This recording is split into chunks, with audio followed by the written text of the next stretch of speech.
The words that would tear my world apart didn't come from a stranger or some shadowy figure in a dark alley. They came from a man I'd welcomed into my home, my family, my heart. They came from my son-in-law, spoken in my own kitchen, over a cup of coffee I'd made for him. "You're not needed here anymore, Helen." It was so cold, so final. It was the beginning of the end of the life I knew, and the start of a war one never saw coming. But before I tell you about the war, I have to tell you about the peace that came before it. And before I do that, I just want to say thank you for choosing to listen to my story. If you're enjoying these deep, cinematic tales of betrayal and ultimate revenge, make sure you're subscribed with notifications on. Our channel is your home for stories where the quiet ones, the forgotten ones, finally get to speak their truth. Now, let's go back to the beginning, to the last normal day I can remember. The smell of lemon polish and freshly brewed Kenyan coffee used to be the scent of my contentment. It was a Tuesday, I think. The California sun was streaming through the big bay window of my craftsman-style bungalow, dappling light across the honey-colored oak floors I'd refinished myself after Robert passed. This house, this sanctuary we'd built together over 40 years, was my anchor. Every scratch on the floorboard told a story, every smudge on the kitchen wall was a memory. That morning, the air was crisp, carrying the scent of jasmine from the garden Robert had planted for me on our 10th anniversary. I was humming, wiping down the already spotless counter, waiting for my daughter Chloe. Her key turned in the lock with its familiar, comforting click. "Mom? You decent?" I come bearing stale pastries and piping hot gossip. I turned, my smile instantaneous. There she was, my Chloe. 28 years old, but in that moment, with her hair piled in a messy bun, wearing paint-splattered overalls, she looked exactly like the little girl who used to trail after me in this very kitchen, helping me bake cookies. "Stale pastries are my favorite kind," I said, opening my arms. She fell into them, smelling of acrylic paint and her familiar vanilla perfume. "And gossip is my second favorite. What's the scandal? Did Mrs. Gable finally catch her prize rosebush-destroying squirrel?" Chloe laughed, a sound that always made my heart feel lighter. She pulled a box from the local bakery from her tote bag. Worse. Apparently Brandon from the art supply store, the one with the very nice arms and the very bad tattoos, he's dating Cynthia from the pottery studio. "No," I gasped, playing along. "But he's at least 25. She's got to be." 42, Chloe confirmed with a solemn nod, pulling 2 mismatched mugs from the cupboard. It's a May to December romance for the ages. She bought all her clay from him last week. Coincidence? I think not. She poured the coffee, her movements easy and familiar in my space. This was our ritual. Tuesdays were for us. Ever since she'd moved in with Mark a year ago, she'd carved out this one morning a week to come back to the nest, just to talk. It was my favorite time of the week. We settled at the kitchen table, the one Robert had built from a massive old oak that had fallen in a storm. "So how's my brilliant artist?" I asked, nudging the pastry box toward her. "How's the new series coming?" Her face lit up, and that was my real sustenance. "It's amazing, Mom, seriously. I've been working on this large-scale piece, a triptych, all about female resilience. It's the best thing I've ever done. Mark says it's a little dark, but I think he just doesn't get it." There was the slightest flicker in her eyes when she said his name, a tiny dimming of her light. I chose to ignore it.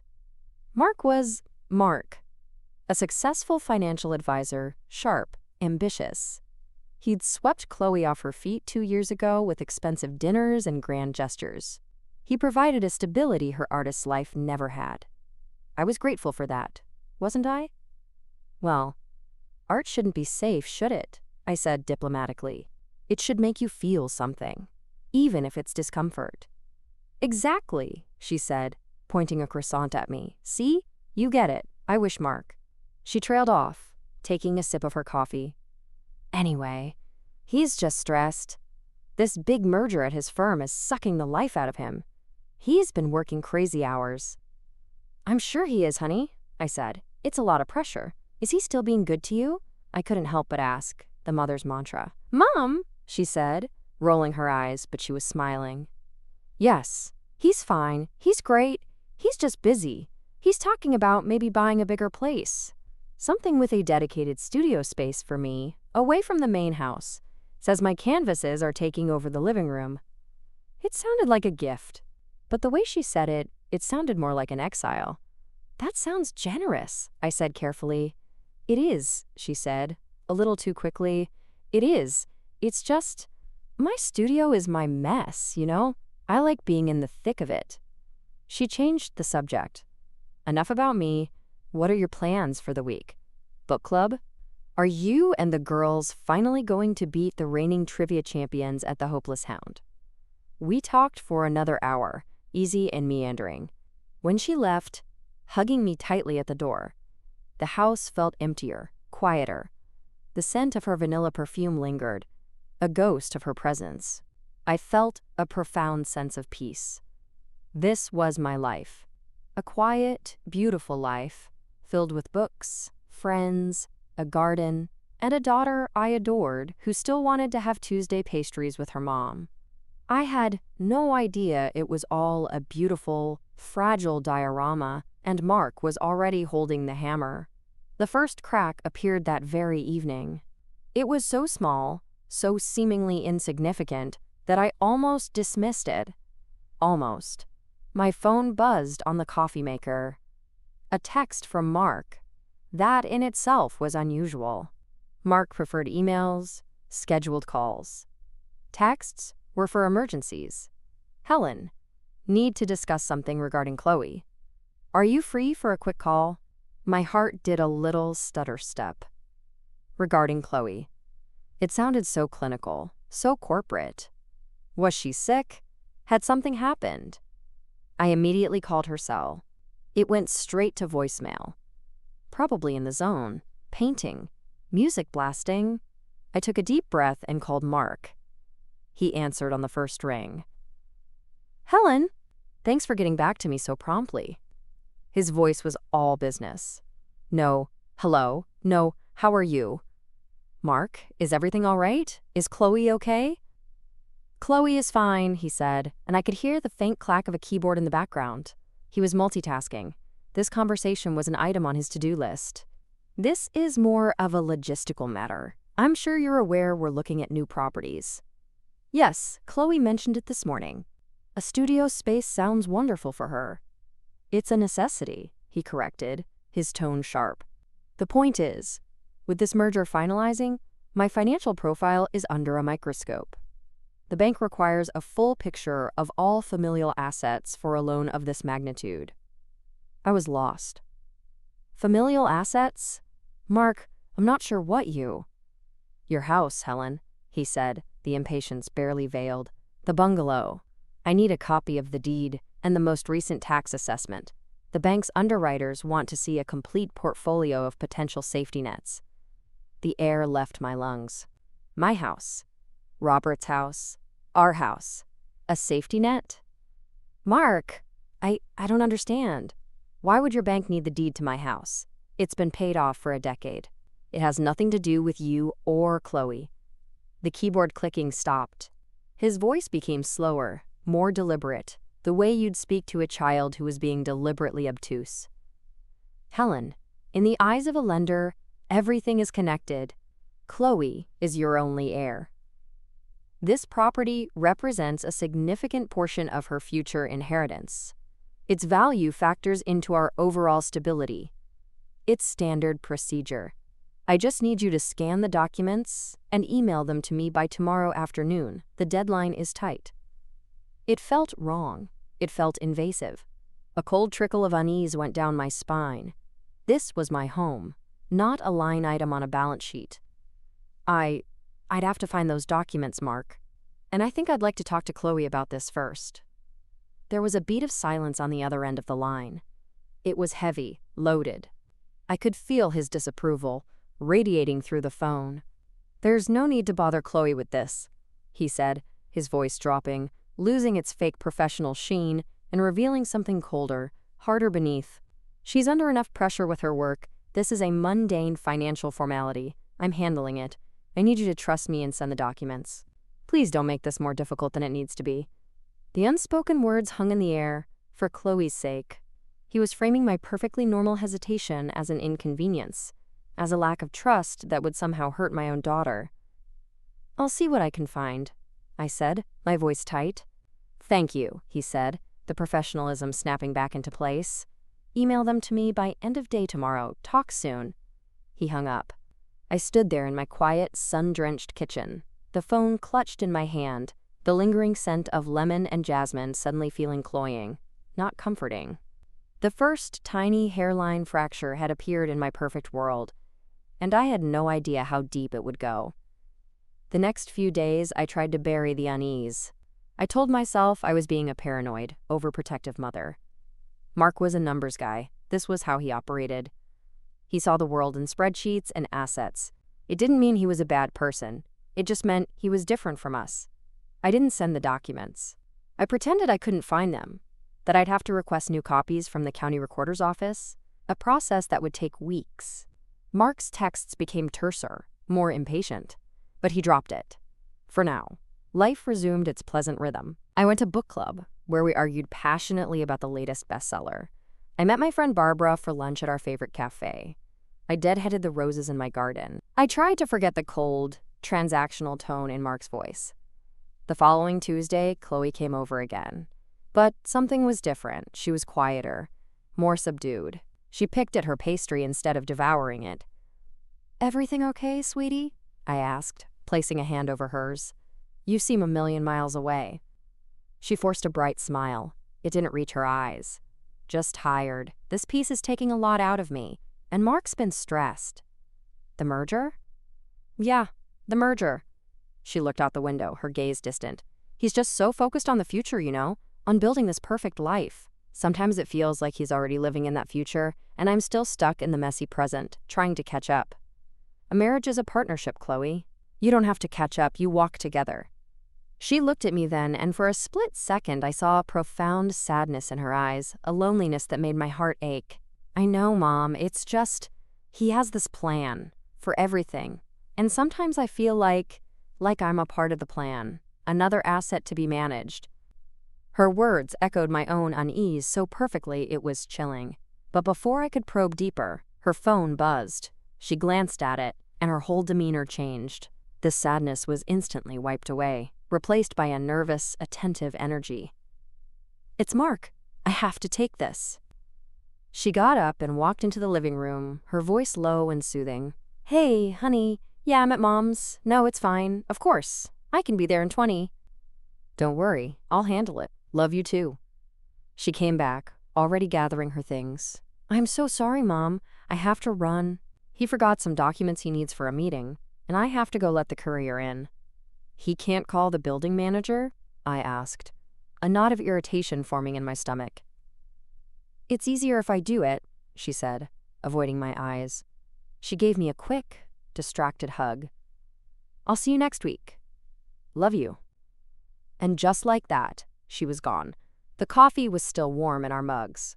The conversation, the connection, felt abruptly severed. I was left with the echo of her words. Another asset to be managed. The undercurrent of tension was no longer under the surface. It was lapping at my ankles, cold and threatening.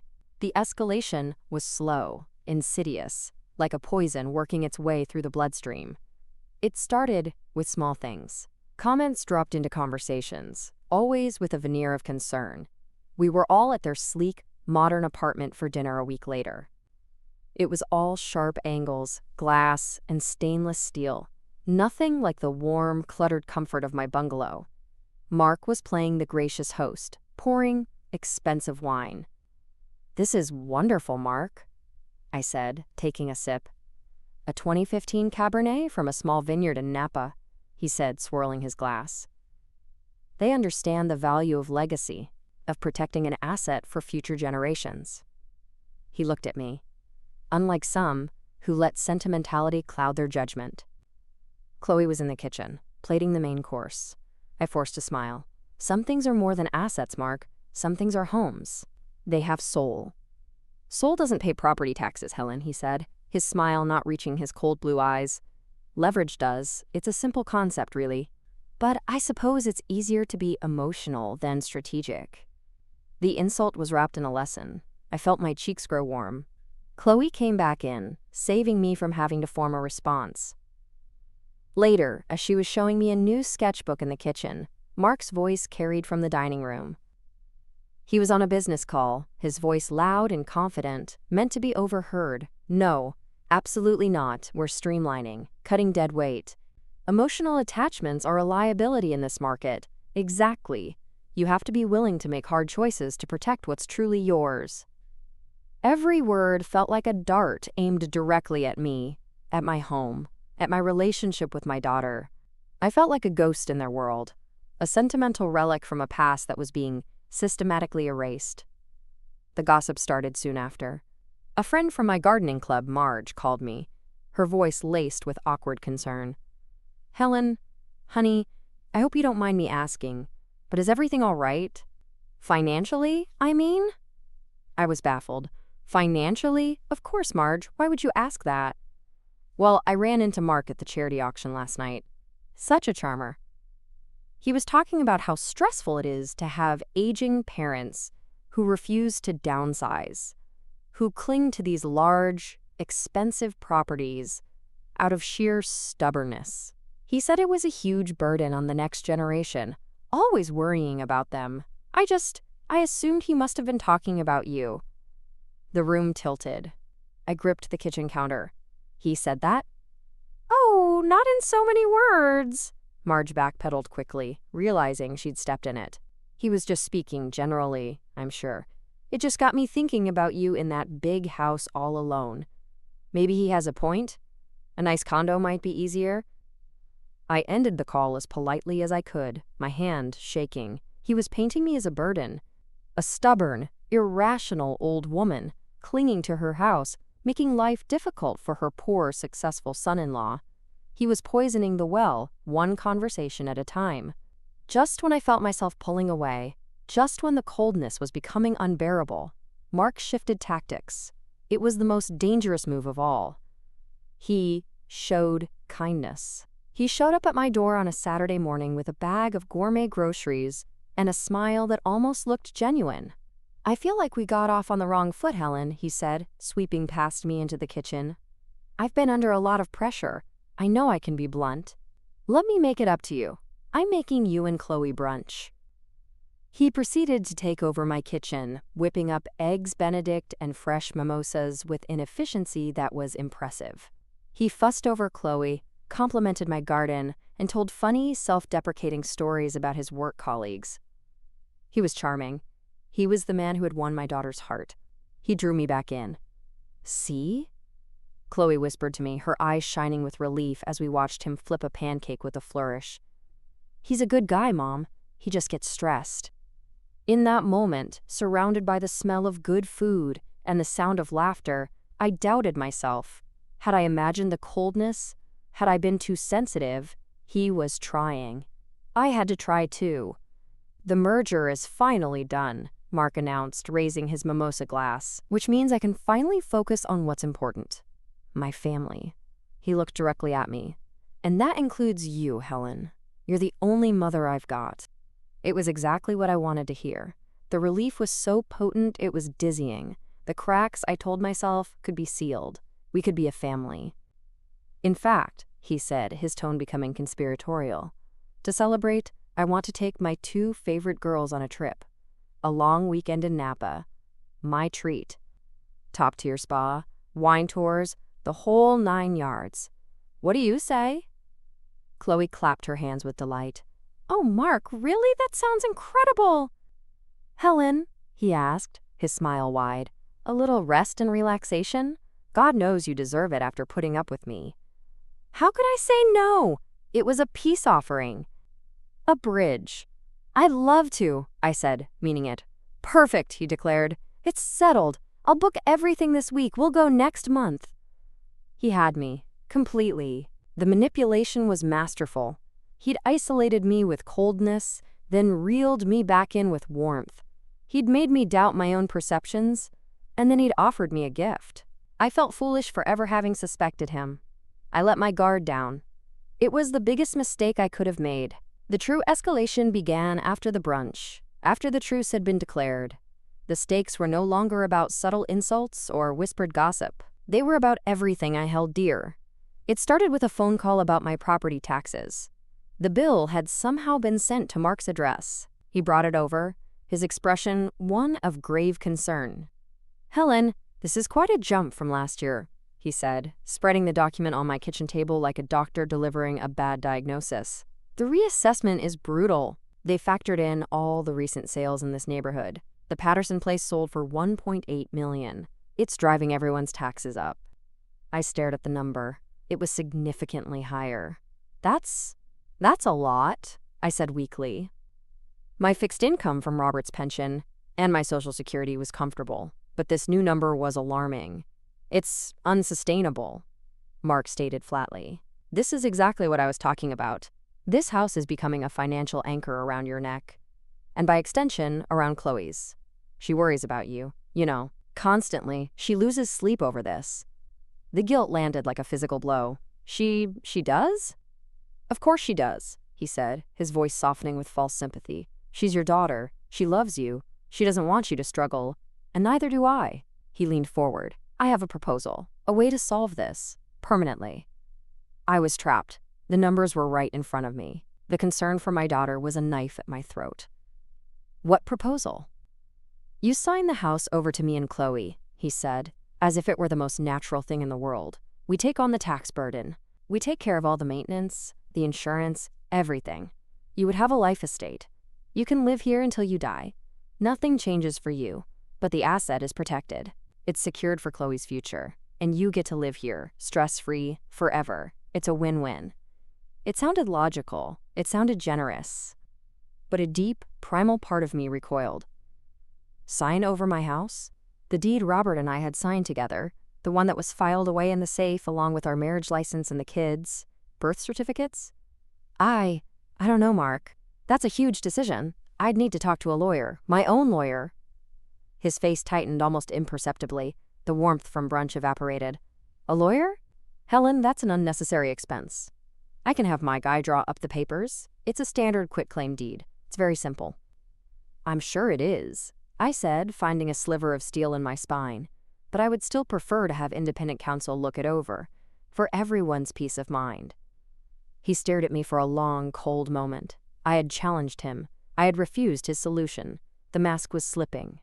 "Suit yourself," he said, standing up abruptly. "But every month you delay, you're throwing money away.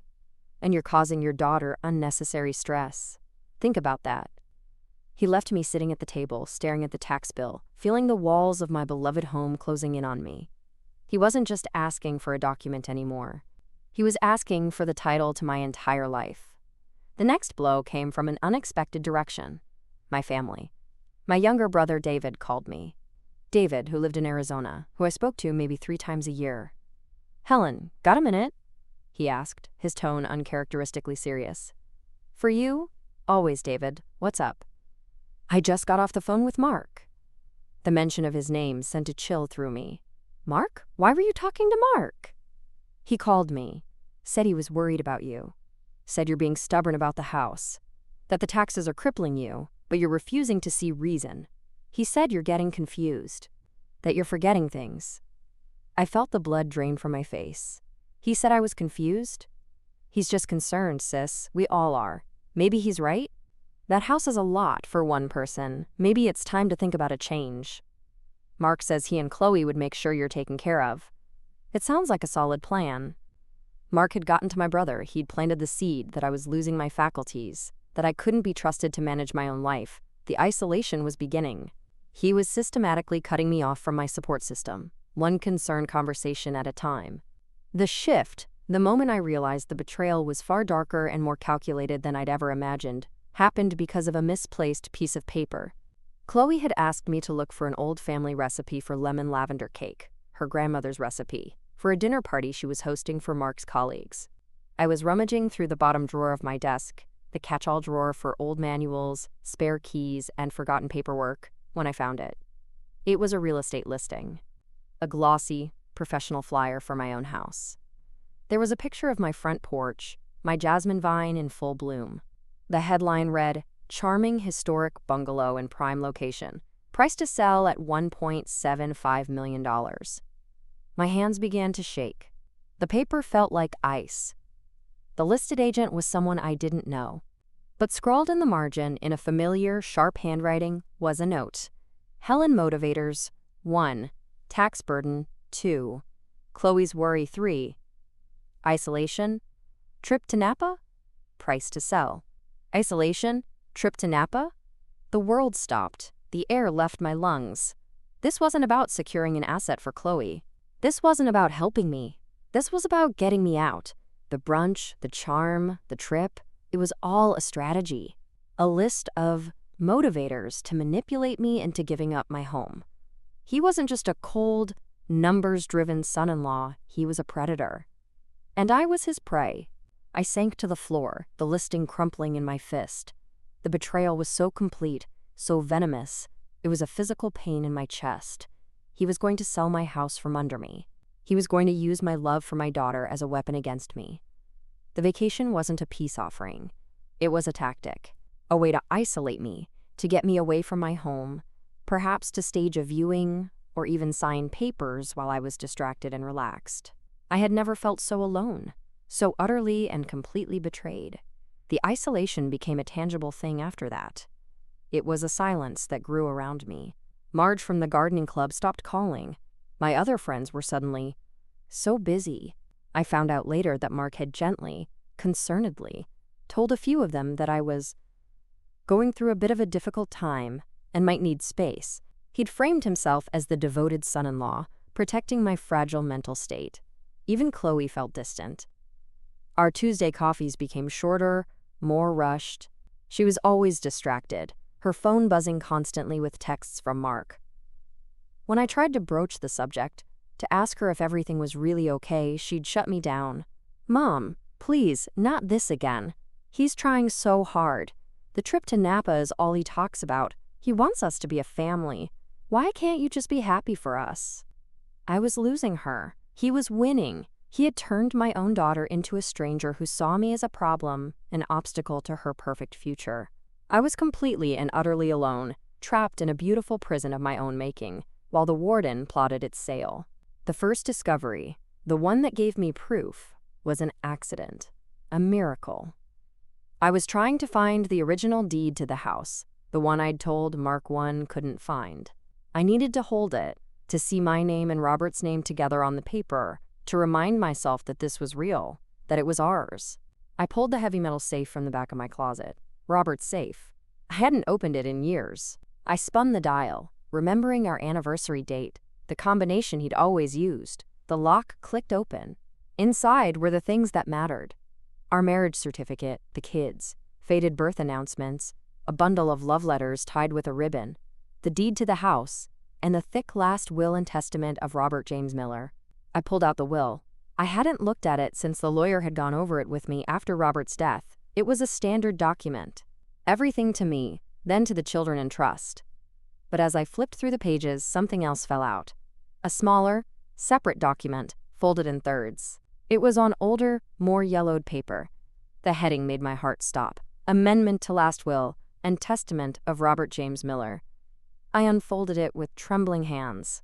It was a single page, dated just 6 months before he died, a period when his illness was progressing, but his mind was still sharp as a tack. It was notarized, and it contained one explosive clause.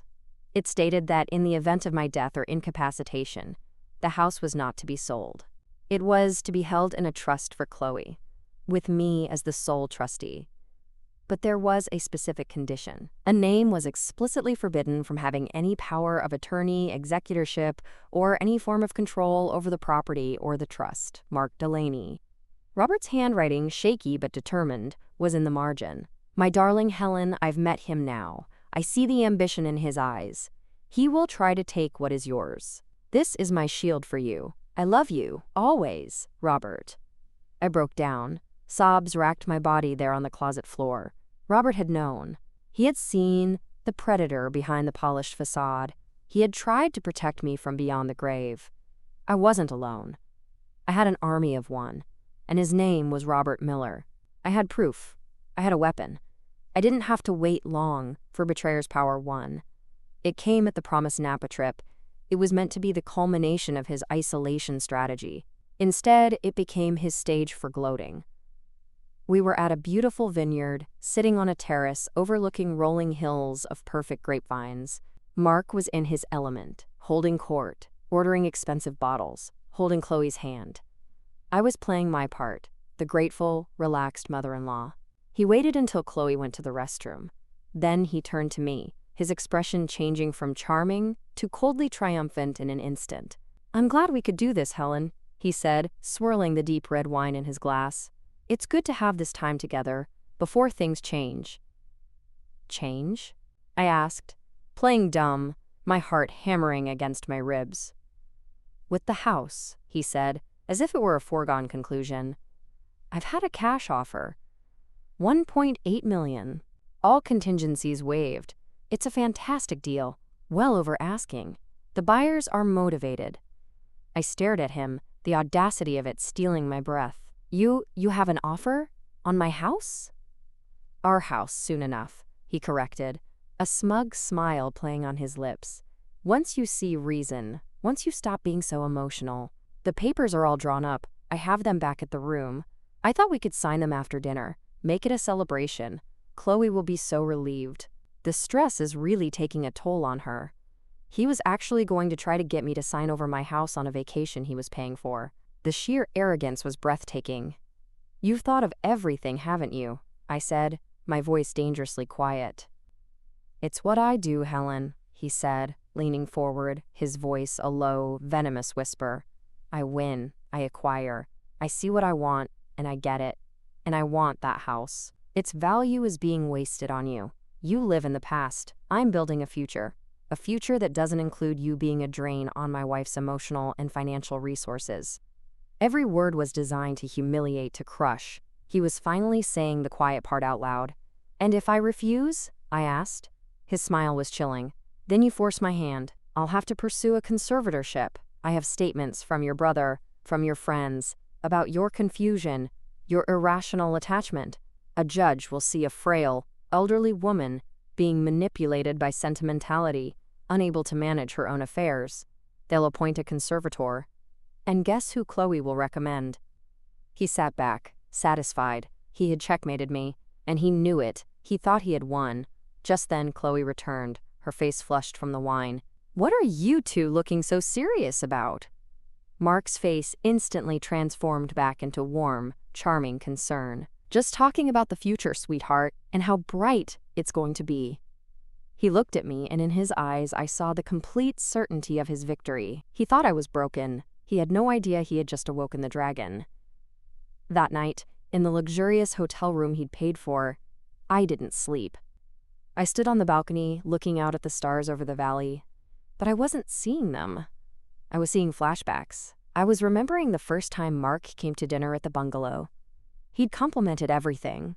The food, the garden, the charming character of the house. "You could really get a lot for a place like this," he'd said to Robert. "The land value alone must be insane." Robert had just grunted, a dark look passing over his face. I'd chosen to ignore it, charmed by Mark's enthusiasm. I remembered helping Chloe move into Mark's apartment. He'd been criticizing her choices of what to bring: a faded rug, a lumpy armchair from a thrift store. "We're not taking all this junk, Chloe," he'd said, not realizing I was in the hallway.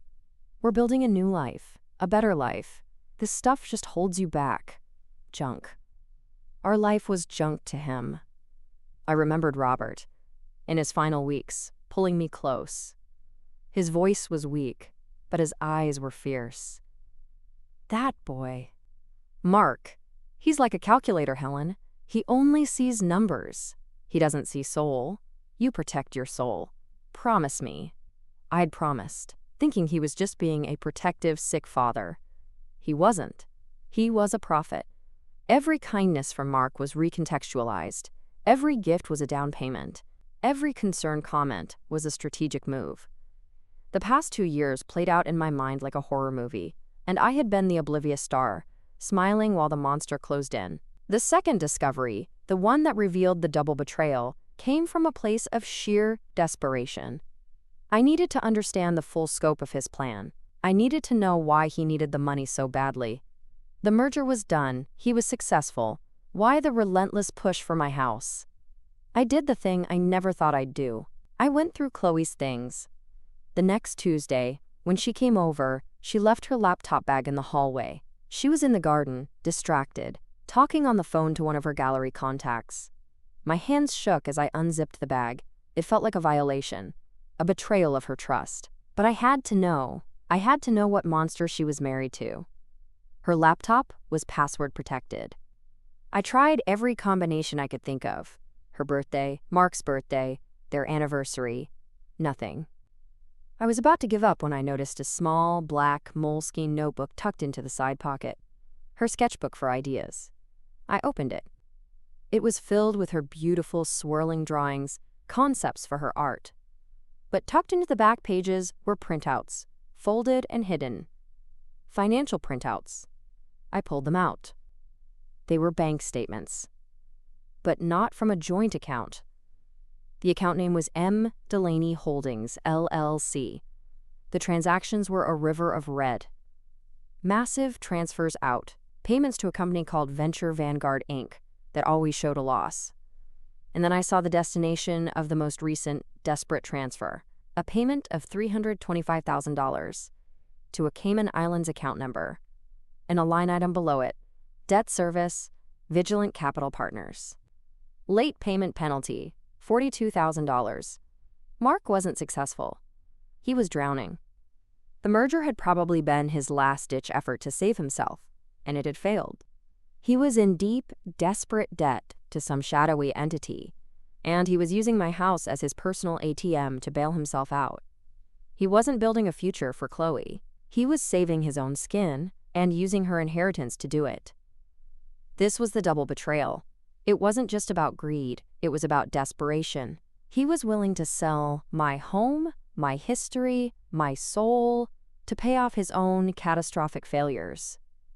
And he was willing to lie to, manipulate, and break his own wife to do it. I heard Chloe's footsteps on the porch. I shoved the papers back into the notebook, my heart pounding with a new, terrifying rhythm. The enemy wasn't just cruel. He was cornered. And a cornered animal is the most dangerous kind of all. Something broke in me that day. Or perhaps something was forged. The fear, the heartbreak, the paralyzing betrayal, it all melted away in the white-hot fire of a new resolve. This would not stand. Robert had left me a shield. Now it was time to forge a sword. My hidden strength wasn't in shouting or confrontation. It was in silence. It was in planning. It was in becoming the woman Robert knew I could be. I started small. I bought a cheap, pay-as-you-go burner phone. I opened a new, private email account at the library. I became a ghost in my own life, smiling and nodding while my mind worked tirelessly behind the scenes. I reached out to an old friend of Robert's, Frank O'Malley, a retired real estate attorney who had always had a twinkle in his eye for me. I met him at a quiet diner far from my neighborhood. "Frank? I need your help," I said, sliding the folded amendment to Robert's will across the Formica table. "And I need absolute discretion." He read it, his bushy, white eyebrows climbing toward his hairline. He let out a low whistle. "Robert, you old dog, you always were the smartest one in the room." He looked at me, his expression turning grave. "Helen, what's going on?" I told him everything. The deed, the taxes, the gossip, the Napa trip, the hidden debt. I held nothing back. Tears streamed down my face, but my voice was steady. When I finished, Frank's face was set in a grim line. "This is one of the dirtiest things I've heard in 40 years of practice," he growled. "We'll nail this son of a bitch to the wall." "We won't do anything yet, Frank," I said, my voice calm. "I will. I just need you to be my guide, my silent partner. I need to know the law. I need to know how to make this hurt the most." And so the plan was born, not a dramatic, explosive plan, but a slow, meticulous, legal trap. We would use his own greed against him. We would let him get closer and closer to the finish line, let him believe victory was assured. And then we would spring the lock. Mark's final cruelty was his masterpiece. It was the night before the dinner party. The dinner party where, he had informed me, he would be presenting me with the final offer for the house. The generous offer I'd be a fool to refuse. He and Chloe came over. He didn't even bother with the charm anymore. He walked through my home like a surveyor, pointing out flaws. "The foundation is starting to crack on the north side," he announced, peering at a hairline fracture in the plaster I'd never even noticed. "That'll be a $50,000 repair, easy." He ran a hand over the mantelpiece, flicking away imaginary dust. "The wiring in these old places is a fire hazard. The insurance will be astronomical soon." He was devaluing it piece by piece, right in front of me, diminishing my home to justify his theft. Chloe followed him around, looking anxious. "Mark, I'm sure it's fine," she murmured, but he ignored her. Finally, he turned to me. "The offer is $1.8 million, Helen. It's more than fair. I expect you to be reasonable tomorrow night.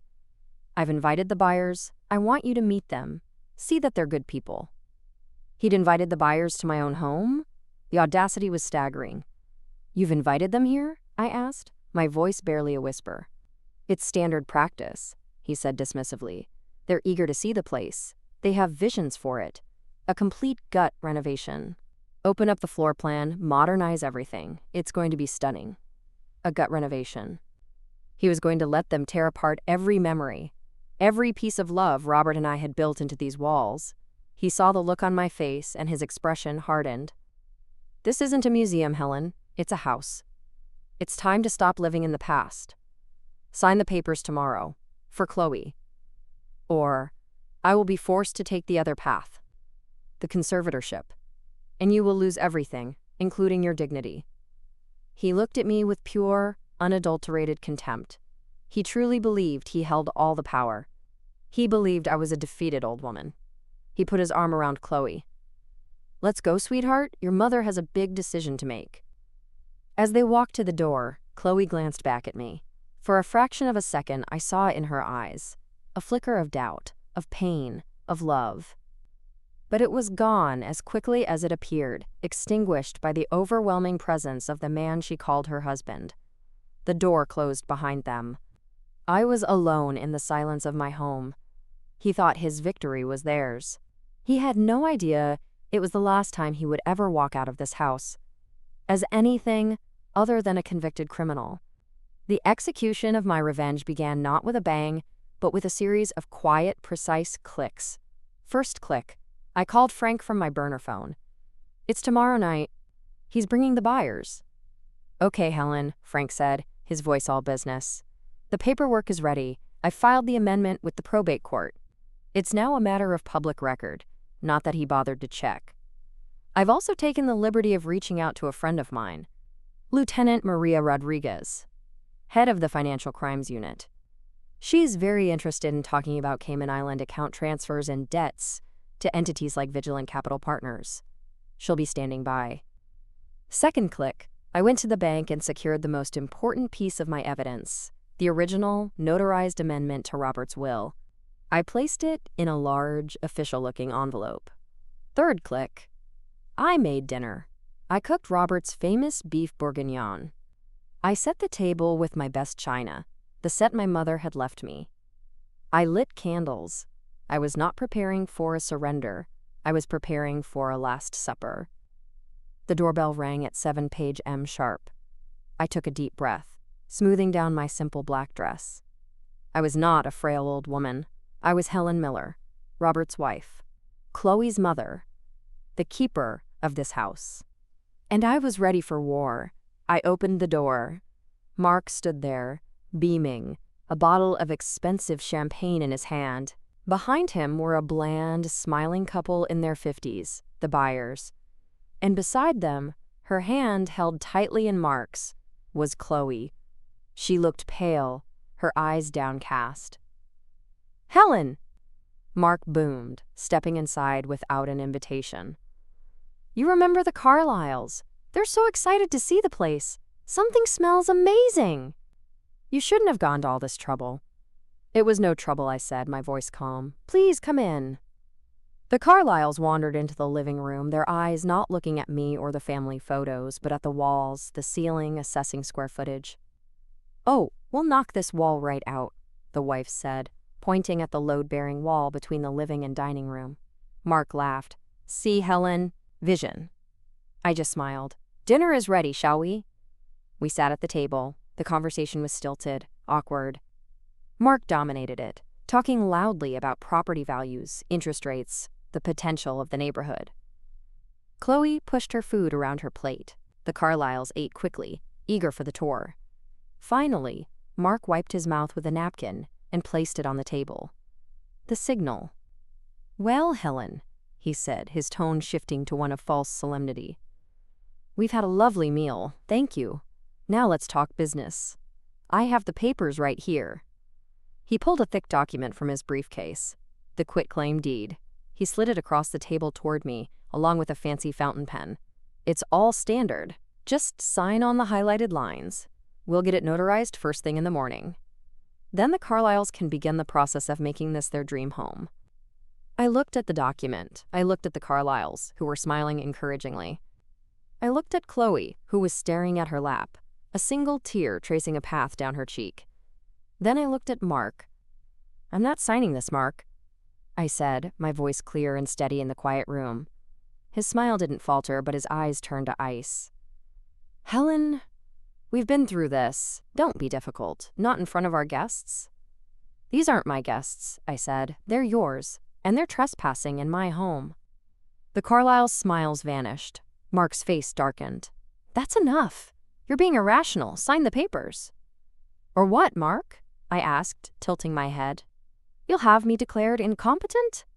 You'll take me to court with statements from your friends about my confusion?" "You're forcing my hand," he snarled, his voice low and dangerous.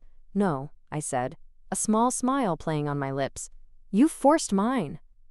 I reached down beside my chair and picked up the large, official envelope. I pulled out the amendment to Robert's will. "This is a legal amendment to my late husband's last will and testament," I announced, my voice ringing through the dining room. "Notarized and filed with the probate court. It explicitly forbids you, Mark Delaney, from having any control, any executorship, or any power of attorney over this property, which is held in a trust for my daughter, of which I am the sole trustee." Mark's face went from red to white. He snatched the paper from my hand, his eyes scanning it frantically. This is a forgery. This is worthless." "It's very real," I said. "Your problem, Mark, is that you were so greedy you never did your due diligence. You never actually checked." I turned to the Carlyles. "I'm sorry you've been dragged into this, but this man has no legal right to sell this house to you. Any contract you sign with him is null and void. He is attempting to commit fraud." The Carlyles stood up, their chairs scraping loudly against the floor. "What is the meaning of this, Delaney?" Mr. Carlyle demanded. But Mark was beyond listening. He was staring at me with pure, unadulterated hatred. "You stupid, stupid old woman," he spat. "Do you think a piece of paper will stop me? I'll tie this up in court for years. I'll bleed you dry with legal fees. You have no idea who you're dealing with." "Oh, I think I do," I said calmly. I looked toward the hallway. "Lieutenant, I think we're ready." The dining room door swung open. Lieutenant Maria Rodriguez, a formidable woman in a sharp suit, stood there. Behind her were two uniformed police officers. Mark's eyes bulged. "What is this?" "Mark Delaney," Lieutenant Rodriguez said, her voice cool and authoritative. "I'd like to talk to you about wire fraud, attempted grand theft, and your business relationship with Vigilant Capital Partners, an organization with known ties to international money laundering." It was like watching a building collapse in slow motion. All the arrogance, all the bluster, drained from Mark's face, leaving behind a pale, terrified husk of a man. You can't. We've been tracking the movements of M. Delaney Holdings, LLC for some time," the lieutenant continued. "A transfer of $325,000 to a shell corporation in the Cayman Islands, linked directly to Vigilant, was particularly foolish. Did you really think we wouldn't notice?" Chloe was sobbing openly now, her hands over her mouth. The uniformed officers moved in, taking Mark by the arms. "Mark Delaney, you are under arrest. You have the right to remain silent." As they read him his rights, as they let him past the stunned Carlyles and his weeping wife, he locked eyes with me. The hatred was gone, replaced by a look of utter, bewildered shock. He had never seen me coming. He had never considered me a threat. Just before they took him out the front door, I walked over to him. I leaned close so only he could hear me. "You told me I wasn't needed here," I whispered, my voice cold as steel. "You were wrong. I was needed. I was needed to be right here, to stop you." The look on his face was my victory. It was better than any shout, any scream. It was the look of a man who finally understood he had lost everything. The aftermath was a quiet earthquake. The Carlyles left quickly, mortified and furious. The police took their statements. The news didn't make the front page, but in our social circles, it was the only thing anyone talked about. Mark Delaney, the golden boy, arrested for fraud and connections to organized crime. The fall was spectacular and absolute. His assets were frozen. His firm fired him immediately. The DA's case, built on the evidence Frank and I provided, was rock solid. He took a plea bargain to avoid a longer sentence. He'll be in a federal prison for the next 10 to 15 years. The aftermath for Chloe was harder. The revelation of his debt, his desperation, his betrayal, it shattered her. She moved back home with me, into her old room. For weeks, she was a ghost, moving through the halls of the house he'd tried to steal, wrapped in a silence so deep it scared me. The double betrayal was the worst for her. Not only had he lied and manipulated her, but he had used her, their marriage, as a tool to get to me. He had never loved her. He had loved her potential inheritance. It took time, so much time. There were tears, there was anger, there was guilt. She blamed herself for not seeing it, for not listening to me. I held her through it all, in the house that had almost been lost, in the home that had become our refuge once again. Slowly, she began to come back to life. She started painting again. Her new work was raw, powerful, filled with dark colors and slashes of defiant light. She called the series The Inheritance. It was her truth. It was our story. The resolution didn't come in a single moment. It came in the quiet, ordinary days that followed. It came in the smell of coffee on Tuesday mornings, just the two of us again. It came in the sound of her laughter echoing through the halls, a sound I thought I'd lost forever. We never gut renovated the house. We didn't need to. Every crack in the plaster, every scratch on the floorboard was a badge of honor. It had survived. We had survived. One evening, we were sitting on the porch swing watching the sun set behind the jasmine vine. Chloe rested her head on my shoulder. "He was wrong, you know," she said softly. "About what, honey?" "About you not being needed," she said, her voice thick with emotion. "I needed you more than I ever knew. This house needed you. Thank you, Mom. Thank you for fighting for us." I kissed the top of her head, my heart so full it felt like it would burst.